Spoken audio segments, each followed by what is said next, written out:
effectivement en Afrique. Donc, nous pensons très sincèrement que le M23 doit rester, doit être pérennisé et doit être également une espèce de référence pour vraiment les transitions en Afrique. Mais le faire quand même avec beaucoup d'humilité et beaucoup de responsabilité aussi. À quoi attribuez-vous le coup d'État militaire en cours en Guinée-Bissau?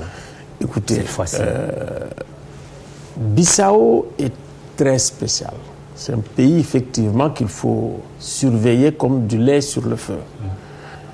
Et Bissau a l'habitude, toute modestie mise à part, d'être un peu régulé par le Sénégal, aussi bizarre que ce soit. Ce n'est pas la CEDEAO, mais c'est le Sénégal.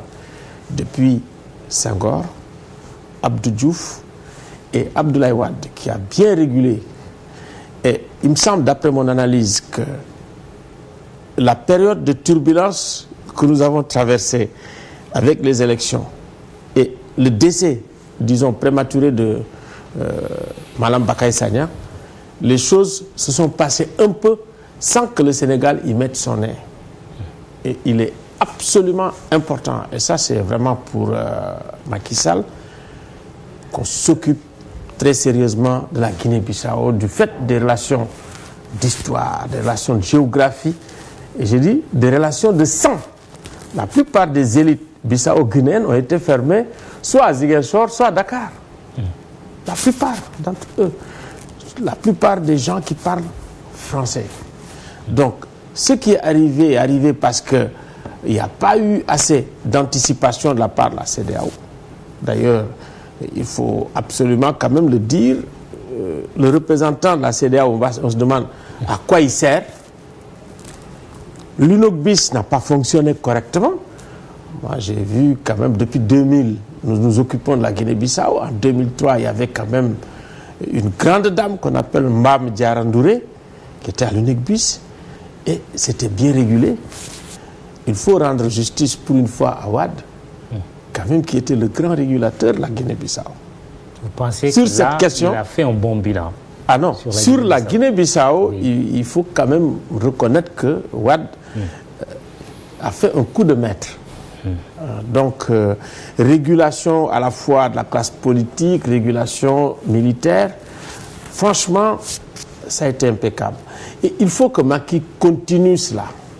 Parce qu'en dépit de ce que fait la CEDEAO, il faut absolument que le Sénégal, à cause même de la question casamançaise, s'intéresse beaucoup plus à la Guinée-Bissau qu'à aucun autre pays dans la sous-région. Mais pour parler de la conjoncture interne à la Guinée-Bissau, le contexte, c'est que c'est entre deux tours d'une élection présidentielle que ce coup d'État survient. Est-ce qu'on ne peut pas accuser la classe politique bissau-guinéenne de n'avoir pas été très responsable?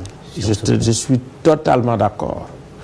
L'irresponsabilité de la classe politique peut être partagée par tous. Ça, il faut le dire. Et il faut dire aujourd'hui, le grand problème de la Guinée-Bissau, c'est un problème de leadership politique. Si les militaires viennent, c'est en réalité un problème de leadership politique. Quelqu'un comme Malam Bakay, qu'on l'aime, qu'on ne l'aime pas, il a été un grand régulateur. Et puis, il a quand même géré avec beaucoup d'intelligence et beaucoup de finesse, beaucoup de doigté la situation en Guinée-Bissau. Ce n'est pas par hasard qu'après la mort de Malam Bakay, que les gens perdent les références. Donc, aujourd'hui, il me semble qu'il y a une chose qui n'a jamais été faite en Guinée-Bissau. C'est un grand débat national, une espèce de conférence nationale. Et la mise en place d'une commission paix, vérité et réconciliation, avec des recommandations très claires que la communauté internationale pourrait exécuter, franchement, de la façon la plus fidèle. Pour vous, c'est la solution? C'est la solution. Vérité. Mais aujourd'hui, pour que ça ait lieu, il ne faut pas qu'on se précipite vers les élections en se disant que les élections vont créer le problème. Si on va vers des élections dans une situation pareille, on va vers le mur.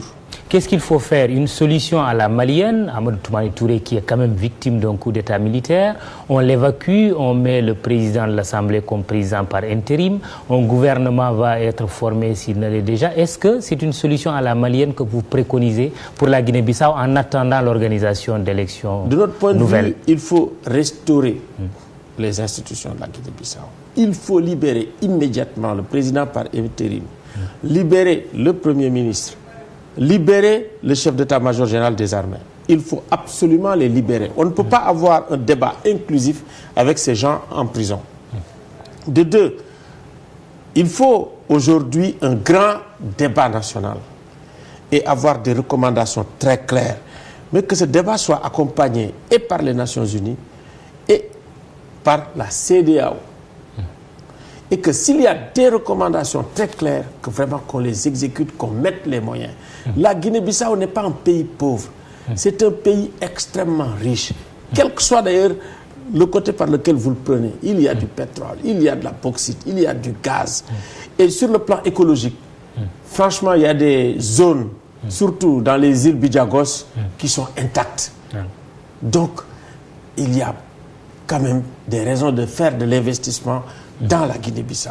Mais auparavant, il faut y aller avec pédagogie, il faut y aller avec beaucoup de finesse parce que les Bissau-Guinéens ont le patriotisme et le nationalisme dans les gènes.